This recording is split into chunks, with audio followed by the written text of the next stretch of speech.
mesdames et messieurs. Donc vous imaginez bien que c'est l'actualité qui m'amène à vous rencontrer. Sachez que je suis prêt à répondre à toutes les questions. Il n'y a pas de questions taboues. Donc je voudrais éclaircir tous les points d'ombre. N'hésitez pas à poser des questions. Je suis à votre disposition le temps que vous voudrez. L'actualité récente, c'est les événements de cette semaine que nous avons vécus. Mais ces événements ont une histoire. Vous savez, nous sommes un pays qui, depuis 1990, tente une expérience démocratique des plus complètes, une démocratie qui fonctionne, qui a fonctionné. Et parce qu'elle fonctionne, parce qu'elle a fonctionné, parce que ces mécanismes sont connus de tout un chacun, de tout le peuple nigérien, évidemment, il y a toujours eu des tentatives d'interruption du processus démocratique. Nous avons eu des hoquets, nous avons eu une remise en cause 3 années après les premières élections démocratiques, moins de 3 années d'ailleurs. Nous avons eu une deuxième... cette expérience a fait court parce que le peuple nigérien s'est dressé contre cette interruption du processus démocratique et la tentative de restauration autoritaire que vous avez connue dans les années 90. Nous avons eu, après ça, le retour du processus démocratique. Pendant 10 ans, un régime légitime, démocratiquement élu, un président élu en 1999, a eu un premier mandat, a été reconduit à la suite d'un second mandat, sans que le processus démocratique n'ait été menacé. Il a à un moment donné, effectivement, ceux-là qui, pour la plupart, aujourd'hui sont en face, qui avaient eu, et nous étions dans l'opposition pendant ces 2 mandats, nous avons exercé l'opposition de manière démocratique, sans perspective putschiste, tant que les institutions, le système fonctionnait, en assumant notre rôle d'opposant à l'Assemblée nationale, en faisant des manifestations pacifiques, dans le cadre régulier des lois et règlements. Mieux, en soutenant le président de la République de l'époque, M. Tanja Mamadou, sur certaines questions clés, notamment la question de la rébellion du MNJ, de manière forte, quand nous pensons que les intérêts de notre pays étaient menacés. Voilà l'opposition que nous avons faite dans le cadre démocratique. Il a fallu que M. Tanja et ses acolytes qui aujourd'hui relèvent la tête et donnent des leçons de démocratie remettent en question de manière radicale la démocratie, la constitution de l'époque, renvoient la Cour constitutionnelle, balaient ça, dissolvent l'Assemblée et jettent à bas la Constitution avec une campagne totalitaire menée par des individus qui aujourd'hui se prétendent de militants d'une organisation, d'un collectif sauvant le Niger. On les voit, on les connaît très bien, les gens ne les ont pas oubliés. Que cela vienne nous donner des leçons. Il a fallu effectivement que cette tentative tout à fait abjecte, tout à fait radicalement contre la démocratie, mettant en cause les acquis de nos luttes, pour que nous nous levions pour dire non à cette tentative-là, non au Tazarché. C'est comme ça. Sinon, pendant 10 ans, nous avons eu une opposition démocratique normale et régulière. Mais à partir du moment où les institutions démocratiques, la démocratie est menacée, nos acquis sont menacés une deuxième fois, nous avons été là pour combattre ça. J'entendais M. Seni Omar dire hier qu'eux, ils sont là pour défendre la démocratie, ils en connaissent le prix. Je lui dis que lui ne connaît pas le prix de la démocratie, il ne s'est jamais battu. Il n'a jamais été du camp des démocrates, ni dans les années 90, c'était contre eux, ni en plus dans les années 2000, tout récemment. Il faisait partie des gens d'en face qui ont tordu le cou, qui ont chassé la Cour constitutionnelle, qui ont démoli toutes les institutions de ce pays. Comment peut-il oser dire qu'eux, ils connaissent le prix de la lutte pour la démocratie? Ce que nous faisons aujourd'hui, c'est parce que nous qui en connaissons le prix, nous qui avons lutté dès le départ pour que la démocratie s'installe, nous qui l'avons défendue à chaque fois qu'elle a été menacée, y compris par eux et souvent par eux tous aujourd'hui qui sont ensemble, nous en connaissons le prix. C'est pour ça qu'aujourd'hui, au pouvoir, nous sommes là, nous nous dressons contre eux pour défendre la démocratie, pour défendre l'état de droit, pour défendre les institutions, pour défendre les libertés publiques. Il faut que vous le sachiez. Et cela contre eux, qui toujours ont été de l'autre côté. Ce n'est pas parce qu'ils sont dans l'opposition aujourd'hui qu'ils sont forcément démocrates. Leur combat est un combat qui se mène dans une perspective non démocratique. Et heureusement, nous avons avec nous toutes les ressources de la loi dans un cadre démocratique. Toutes les ressources de l'état de droit nous permettent de gérer cette situation-là sans remettre en cause les libertés publiques, sans prendre des actes exceptionnels. Rien que la loi, les lois ordinaires permettent de gérer ça, et c'est ce que nous faisons. Et c'est ce que nous ferons, nous n'en sortirons pas. Cela étant dit, je voudrais relater un peu d'historique quand même, un peu de rappel par rapport aux événements actuels, parce que ce pas des événements qui sont tombés d'un coup. Ces événements, nous avons commencé à voir à partir des élections dernières. On pensait avoir un retour normal d'un exercice régulier de la démocratie avec un gouvernement, une majorité qui gouverne et une opposition qui s'oppose dans les règles à l'Assemblée nationale, dans les manifestations de rue si nécessaire, mais toujours dans le cadre de la loi. Cela avait d'ailleurs bien commencé, mais c'était sans compter avec l'agenda de M. Hama Amadou. Il était avec nous et vous avez vu qu'un an avant qu'il ne nous quitte, ces journaux, les journaux proches de lui et les télévisions proches de lui, qui aujourd'hui sont dans la même perspective putschiste que lui, qu'il s'agisse du Courrier, qu'il s'agisse de l'événement, qu'il s'agisse de la télévision Ténéré ou de la télévision Ponferré, la télévision Labari, qui sont dans une entreprise aujourd'hui tout à fait putschiste. Vous avez vu qu'un an avant déjà, les campagnes ont commencé, alors qu'il était avec nous, l'attaque systématique pour délégitimer le président de la République, pour délégitimer les institutions avait commencé.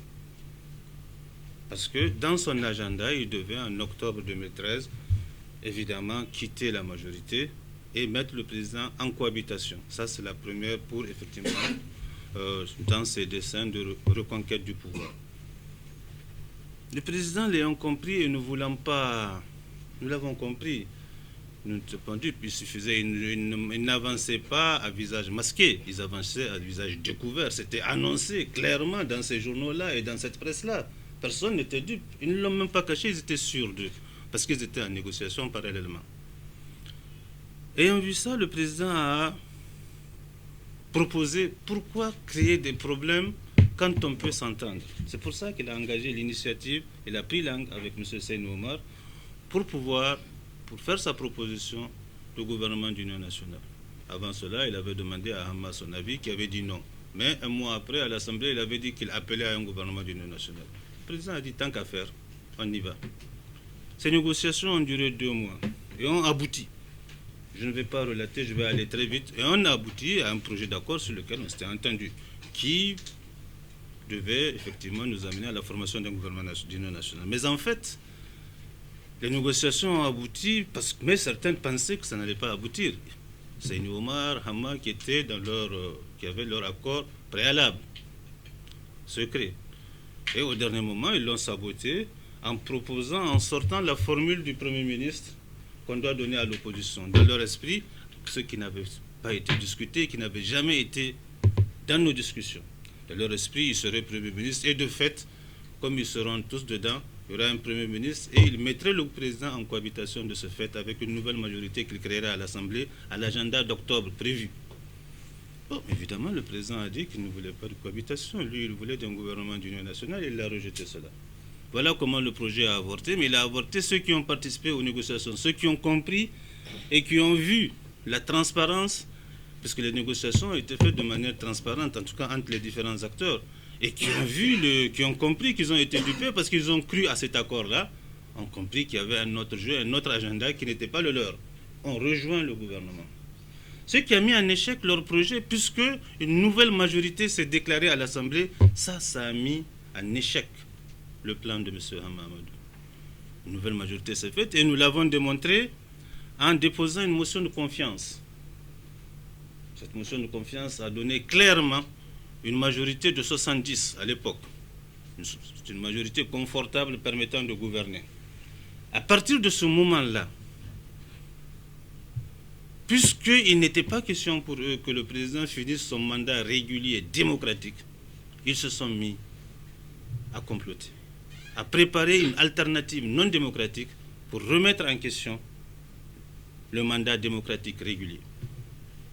Et c'est ainsi que nous avons des noms, nous les avons suivis pendant tous ces mois-là, dans des tas de réunions qui faisaient secrètes, de recrutement de gens appelés à faire des actions violentes, d'organisation des jeunes, de liens avec les scolaires pour faire la casse, etc., etc.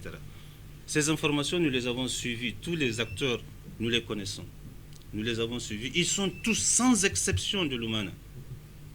C'est ainsi que nous avons assisté à des manifestations de scolaires dont le but, il n'y a même pas de revendication. Le seul but, la seule revendication, c'est sortir pour faire la casse à Niamey.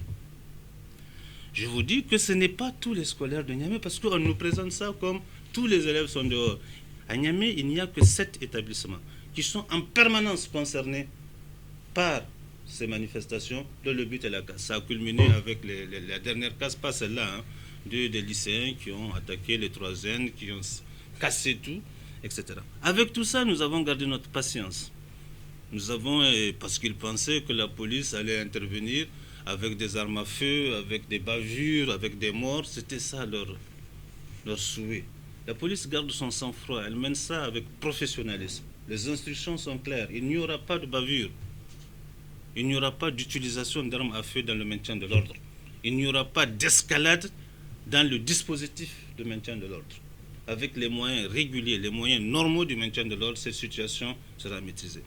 Les élèves que nous arrêtions, nous les libérions, en espérant que les gens comprendront, à chaque fois qu'ils ont fait la casse, on les interpelle et on les libère 2 jours après. C'est ce qui a été fait jusqu'ici. Là, ils sont passés à une étape supérieure avec les débats à l'Assemblée. Et il y a eu 2 entreprises parallèles. Leur presse, les gens du Tazarche recyclés, parce que chaque fois qu'il y a un projet antidémocratique, il faut savoir qu'ils seront toujours là. Chaque fois qu'il y a une perspective putschiste, une perspective de restauration autoritaire, certains individus, comme les Tchangari, comment ils s'appellent là, le chantre du Tazarche là, ils seront là. Chaque fois qu'il y a ça, parce que eux, sous une logomachie, sous un discours prétendument de gauche, en réalité, ils défendent un projet d'extrême droite, une perspective putschiste et totalitaire. Voilà leur projet, il est permanent.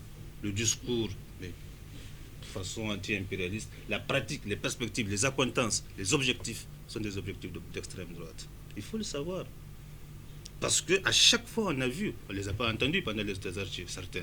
D'autres, on les a entendus bruyamment soutenir le Tazarche.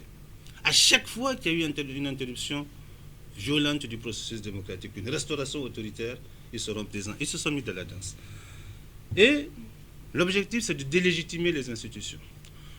Prenons par exemple tout ce qu'elle dit sur la Cour constitutionnelle à l'Assemblée. C'était quoi? C'était l'affaire de l'élection du bureau. Une question banale, qui n'avait pas d'importance quelconque, où rapidement on pouvait trouver une solution. Et le président de l'Assemblée dit tout simplement qu'au 3e tour, alors que l'article là est clair, l'article 14, on fait premier tour, 2e tour, les candidats ne sont pas passés. Au 3e tour, il défend que le même candidat peut continuer, mais maintenant, quel que soit le nombre de voix qu'il a, même s'il y a une majorité contre cela, il passe. Alors que l'article disait que ça concerne plusieurs candidats, où on dit qu'il passe avec la majorité relative. Mais donc, même s'il avait un seul nom, même si c'est lui seul qui vote pour lui-même, il passe. Ça veut dire que toutes les autres voix sont fausses. Comment on peut défendre une telle interprétation? On n'a même pas besoin d'être membre de la Cour constitutionnelle pour rejeter cela. Le bon sens suffit pour répondre que ça, ce n'est pas régulier, ce n'est pas constitutionnel, ce n'est pas ceci, ce n'est pas cela. Ce que la Cour a dit là, vous, moi, n'importe qui ici, on lui présente ça, il va répondre la même chose. Pas besoin d'avoir, comme disait l'autre, Zurihin Ilimiba. Hein? La Cour ne fait que dire des choses comme ça, des choses banales. Elle n'a pas le droit de dire ça. Elle n'a pas le droit de faire ça. Elle n'a pas le droit de dire, même de dire le bon sens. En fait, la Cour, après, j'entendais hier le président du MNSD dire que Ah, c'est un arrêt de la Cour constitutionnelle du Bénin qu'ils sont partis chercher. Depuis quand? Comment peuvent-ils connaître la procédure et les débats internes de la Cour? Vous voyez, c'est la délégitimation. L'institution, la Cour constitutionnelle ne valait rien, mais déjà pendant longtemps, pendant des années, ils disent que le président a violé tant de fois la Constitution. Ils ont même écrit à la Cour, vous avez dû avoir l'arrêt de la Cour qui est sorti hier, qui dit qu'il les rejette, que le président n'a jamais violé la Constitution, etc. Je crois que l'arrêt, pour leur répondre, a été sorti hier, vous pouvez le chercher, mais c'est évident. C'est évident. Mais ils veulent montrer, à travers ça, la Cour l'a délégitimé, le président de la République, tout ce processus-là, ça fait 2 ans que ça se passe, et montrer que ce qui se passe aujourd'hui, que le président est comme le président Tanja qui a renvoyé la Cour, qui a déchiré la Constitution, qui a dissous l'Assemblée, qui a mis à bas et démoli toutes les institutions démocratiques. Ils veulent montrer que c'est la même chose. Et cela, pourquoi ils sont arrivés là? Ils peuvent dire des choses comme ça. C'est à cause de l'impunité. Des gens qui n'ont pas été condamnés pour l'acte le plus grave qu'on puisse commettre contre l'État, contre des institutions, sont en liberté et se permettent effectivement de banaliser tout et de considérer que finalement rien ne vaut rien. Évidemment, à partir de ce moment-là, il faut mettre fin au processus démocratique. C'est ça l'alpha et l'oméga de toute cette campagne médiatique contre la Cour constitutionnelle, après une campagne médiatique permanente contre le président de la République. Délégitimer les institutions et montrer que la démocratie ne vaut rien, il faut la remettre en cause. Et cela, nous ne sommes pas d'accord. Nous nous battrons contre cela. Nous utilisons les instruments de l'état de droit et de la loi pour faire échec à cette entreprise-là. Donc, ça c'est l'historique. Et dans ce contexte-là, évidemment, avec les arrêts de la Cour, sentant l'étau se resserrer, sentant les institutions résister à leur cabale, résister à leur campagne, résister à leurs assauts, ils sont passés à la phase supérieure. En un même jour, le même jour, les étudiants prétextant, parce qu'il n'y a aucune revendication, il faut le savoir, parce qu'on est en train de faire apparaître le phénomène suivant, comme si, à ce jour-ci, il y a eu un problème de paiement, d'allocation. C'est faux. Ça a toujours été il n'y a aucun retard, il n'y a pas un jour de retard. Vous avez suivi le directeur de l'ANAB à la télé, moi je l'ai suivi, mais c'était édifiant. Pas un seul jour d'erreur, pas un seul jour de retard par rapport à ce qui se fait d'habitude au niveau des listes qu'ils ont établies avec les étudiants, qui ont été faites. Il venait encore, lui, il était là en train de corriger les listes avant de procéder au paiement en faveur des étudiants, parce qu'il y avait des noms qui manquaient. Il était là-dessus. Il était d'accord avec eux. Quand une escouade est venue par bus de ne sais où, conduit par le secrétaire général du Lyonoun, qui est en acquaintance avec le MANA, et que nous recherchons, et nous allons, puisqu'il est quand même à la base de quelque chose de grave, nous recherchons, nous le trouverons, nous l'arrêterons, et nous le poursuivrons. Sont venus attaquer comme ça, spontanément. Parce qu'ils avaient annoncé à chaque fois des vendredis noirs. Il y avait 2 semaines qu'ils étaient là en train d'annoncer. Nous avons pris les dispositions pour qu'ils ne sortent pas. Pour que cela n'ait pas lieu, ils n'ont pas pu. Là, ils ont prétexté ça et puis sortir dans des bus et arriver en ville. Et ils ont commencé la casse. Mais si vous voyez la fureur avec laquelle cette casse est faite, mais vous vous demandez si c'est des hommes qui ont fait ça. Si c'est des personnes qui ont fait ça gratuitement. Le but, c'est la casse. Le mot d'ordre, c'est la casse. L'objectif, c'est la casse. Il n'y en a rien d'autre. Il n'y a pas de mot d'ordre, il n'y a pas de revendication. C'est faux. La revendication n'en était pas une, elle n'en a jamais été une. Le mobile, le but, l'objectif, le moyen, tout était en un seul mot, la casse. Ils ont cassé des biens publics. Beaucoup de biens publics. Je peux vous en citer. Je vais vous citer pour que les gens comprennent de quoi il s'agit. Je vais le faire. Le gouverneur l'a fait, mais je vais le répéter. Au niveau de la direction générale de l'ANAB, je vais être exhaustif pour que les gens entendent.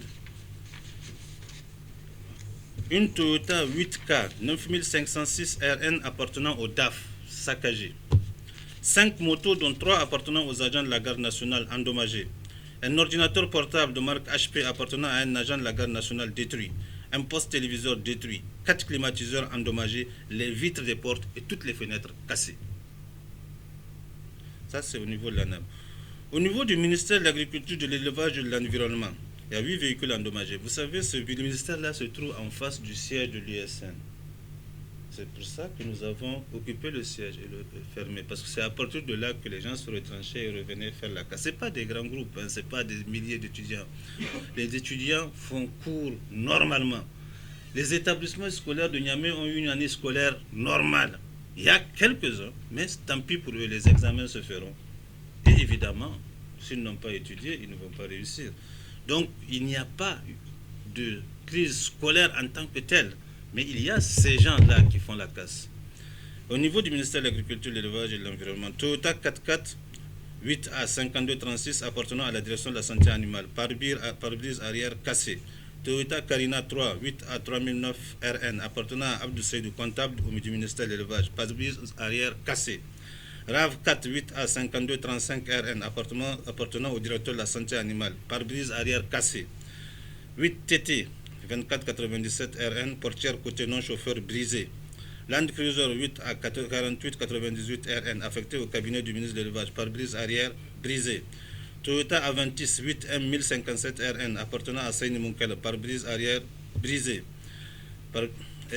Kia EF 0518, appartenant au SGA du ministère de l'Environnement, pare-brise arrière brisé. Honda CRV 8K 7319, pare-brise avant cassé. Ça, c'est au niveau du ministère de l'Agriculture et de l'Élevage. Dans les locaux abritant la CNSS, les ministères du Transport, de la Fonction publique et celui de l'Emploi, 11 véhicules ont été cassés. Je les cite. Citroën C5 486 ARN de fonction du ministre du Transport, vitre côté non-chauffeur arrière et avant brisé. Citroën C5 511 ARN de fonction du ministre de l'Emploi, pare-brise avant cassé. RAV4 8A 3924 RN, pare-brise avant cassé. Toyota Corolla 8C 2652 RN appartenant à Manicheibou, vitre des portes côté droit et pare-brise cassé. Corolla 8D 3011, vitre arrière cassée. Lexus 85 8X 3000 8N 4100 RN, pare-brise arrière cassé. Honda Civic 8L 4317 RN appartenant à Omarou Ali, informaticien à la caisse, pare-brise avant brisé et portière arrière côté non-chauffeur cassé. Mercedes 8E 3860 RN, pare-brise arrière et portière avant et arrière côté chauffeur cassé. Hilux 8G 5120 RN, pare-brise avant cassé. Honda 8N 0553 RN appartenant à Mme Mounkel Rayilatou, inspectrice du travail au ministère de l'Emploi, cassé. Karimana 8K 1093 RN appartenant à Abdoulaye Jibay, directeur des réformes globales et de la modernisation. Vous voyez, je veux que vous suivez avec Alain, c'est long la liste. Et de la modernisation de l'État au ministère de la fonction publique. Parce que je veux que vous sentiez que c'est des choses qui appartiennent à des personnes bien précises.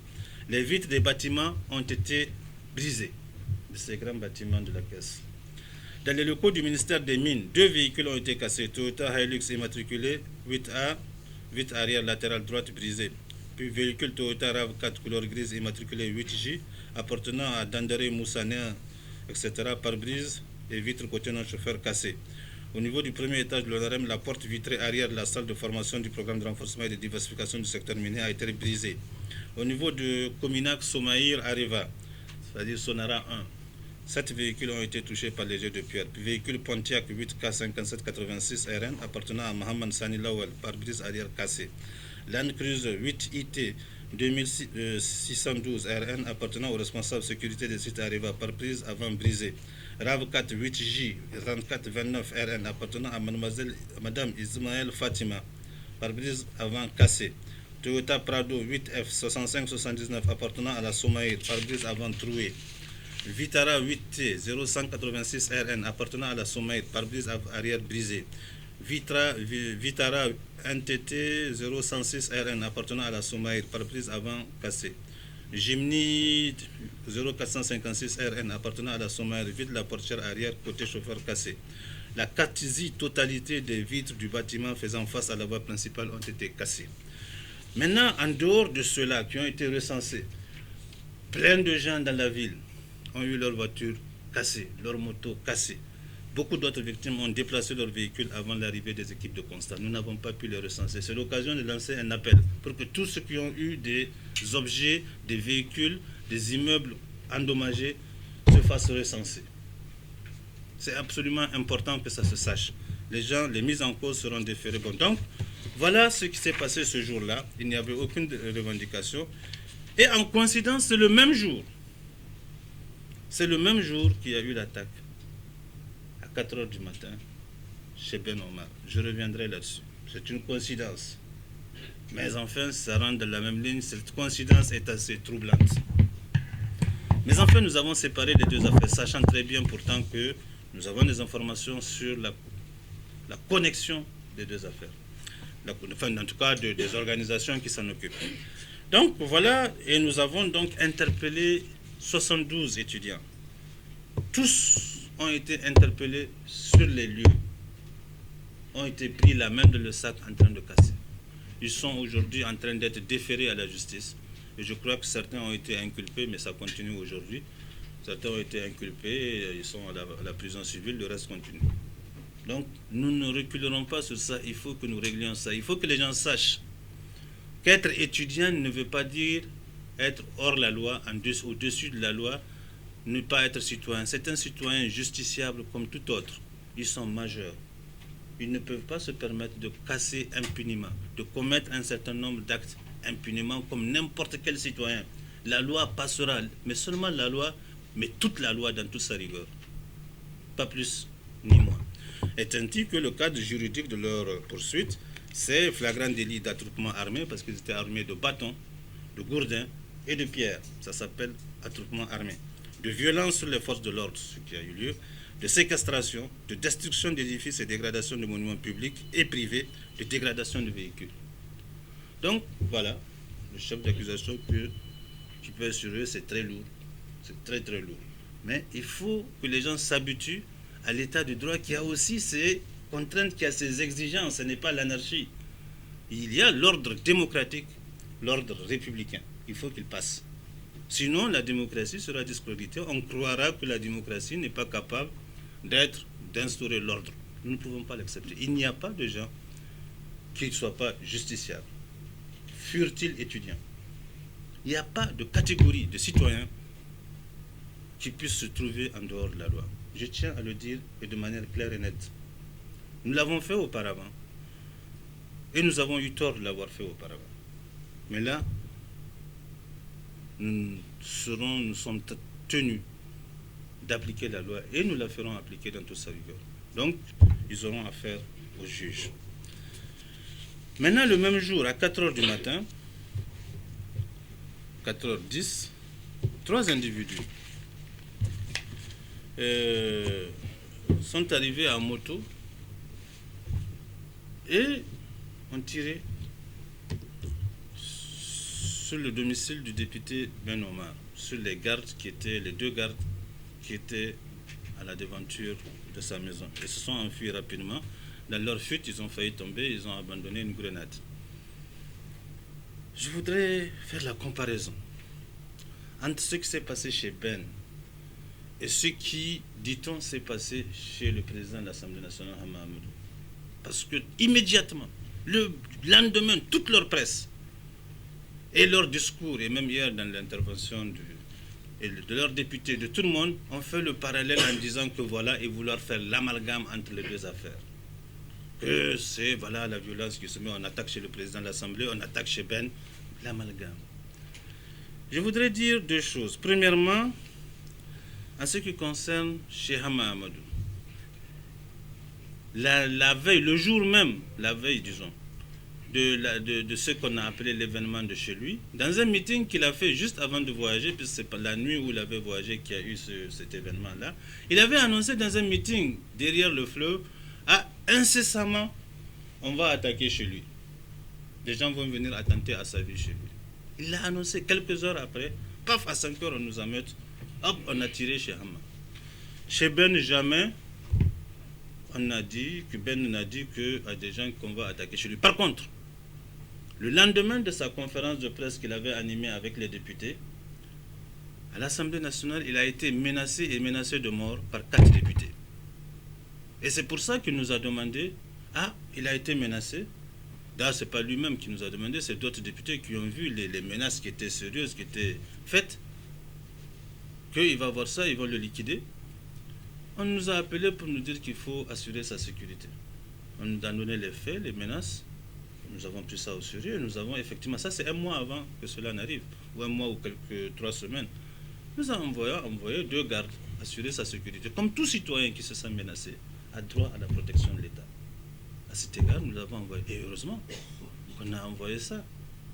Et la menace a été mise à exécution. Ce n'était pas le cas chez Hama, c'est lui-même qui a menacé. Et ça, c'est la veille. Deuxièmement, chez Ben, tout le quartier a entendu les détonations. Tout le monde a entendu à cette heure-là, parce qu'il y a toujours ce que nous appelons, la police appelle l'enquête de voisinage. Tout le monde a entendu le bruit des rafales. Chez le président de l'Assemblée, personne dans l'enquête de voisinage n'a entendu le bruit d'un seul coup de feu. Personne.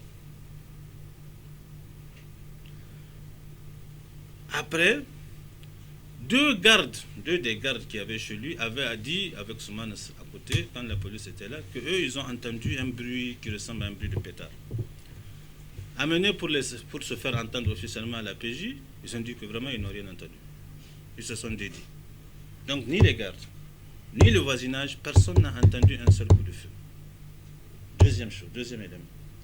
Donc, c'est l'enquête de voisinage, le bruit. Troisièmement, chez Ben, on a trouvé 9 douilles. Calibre 7,62 de d'AK-47. 9 douilles.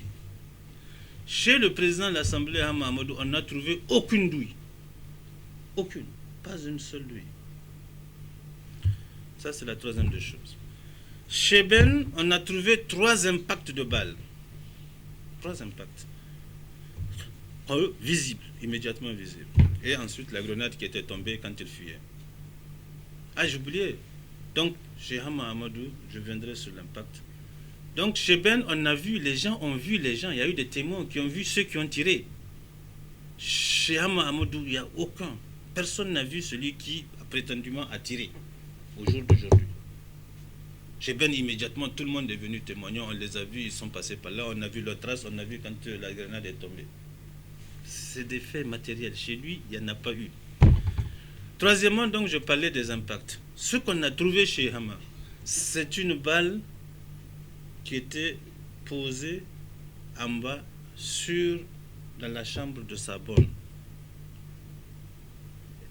On a vu un trou sur le toit. Les analyses balistiques ont démontré que si c'était cette balle qu'on avait retrouvée qui avait traversé ce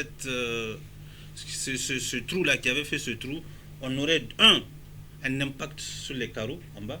Il n'y a pas eu d'impact, il n'y a rien eu. Au moins les carreaux seraient brisés quand on va toucher. Ça, on a fait des essais à 100 mètres, 200 mètres, 300 mètres, 400 mètres avec la même épaisseur puisqu'on a découpé pour reproduire les conditions de traversée de cette balle. Et troisièmement, on n'a trouvé aucune déformation de la balle. La moindre trace de déformation de la balle. Donc voilà.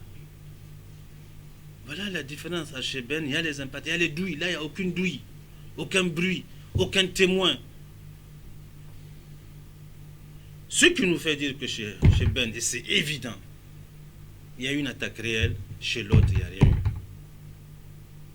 Mais, paf, on veut amalgamer. Immédiatement, on veut amalgamer, dire que c'est les mêmes actions. Je voudrais que ce soit clair. Ce n'est pas la même chose. Ici, c'est une simulation, c'est un simulacre, je le répète. Là, c'est une attaque réelle. Et qui fait partie, à l'évidence, préparée. Il y a eu les menaces avant. Il y a eu les informations que nous avons sur la formation de groupes qu'on arme. Et nous avons vu le début d'exécution de ce plan de terreur. Parce que c'est ça. Une campagne de terreur qu'ils ont voulu lancer dans cette ville-là. Et immédiatement après, évidemment, comme on avait des renseignements, on a commencé à les interpeller. On savait très bien d'où ça vient, les organisations qui se mettent en place. Notamment à cette fin de terreur, de campagne de terreur. Et vous avez vu, les gens commençaient à sortir dans la ville, des groupes, avec des machines, des bidons d'essence pour brûler, sans autorisation. Il n'y a pas de manifestation demandée pour que les gens manifestent. Ils n'ont pas demandé à ce qu'on manifeste. Les gens sortent par groupe, bien organisés, et qui viennent avec des bidons d'essence pour faire des cocktails Molotov et faire des incendies. On avait un camion avec rempli de pneus pour donner à brûler et qui passait. Bon, ce camion a été arrêté avec les pneus. Malheureusement, le propriétaire a fui. Nous cherchons le propriétaire, nous avons ses coordonnées, on finira par l'avoir. Donc, on les a pris. On a pris plein de gens avec leurs bidons d'essence, avec leurs mèches, hein, et plein de gens avec des gourdins, avec des coupes-coupes qui ont été distribués aux gens. C'est ce même jour-là. Notre chance, la chance, c'est que partout où ils ont tenté, le plus souvent où ils ont tenté de brûler ou de faire des interventions, les populations à côté les ont prises, les ont chassées, ou les ont livrées à la police, ou ont appelé la police. Voilà ce qui s'est passé. Ce n'est même pas, c'est immédiatement qu'ils ont été livrés par les voisinages. Tous ceux qu'on a interpellés dans ce cadre aujourd'hui sont tous de l'Oumana, d'un seul parti. Tous sans exception. Les gens pris les armes à la main, puisque dans le jargon du maintien de l'ordre, il s'agit d'armes, coupe-coupe, cocktail Molotov, et il y a eu l'attaque du siège la nuit. Il y avait pas que cette nuit-là, il n'y avait pas que le siège du PNDS. Il y avait un qui est grièvement blessé, son pronostic vital avait failli être engagé, mais je crois qu'il est en train de s'en sortir, aux dernières nouvelles. Donc, ce jour-là aussi, ils ont tenté chez le ministre de l'Emploi tant qu'ils peuvent. Malheureusement, il y en a qui étaient des amateurs parmi les exécutants. En tentant de lancer la bouteille, il ne sait pas que le cocktail Molotov, il faut savoir le manipuler. Donc, il s'est brûlé, l'essence a coulé, il a mis le feu, et puis il s'est brûlé la main, il a lâché son projectile. Donc, on en a eu un peu partout, à Taladjé, quelques endroits. Mais globalement, la campagne de terreur n'a pas marché, a été un fiasco. Elle a été menée de manière minable, et elle a échoué lamentablement. Et aujourd'hui, nous avons, dans le cadre de cette enquête, qui pour nous est la même que l'attaque de Cheben, concernant les mêmes personnes, on la met dans le même cadre, nous avons une quarantaine de personnes interpellées, les interpellations continuent.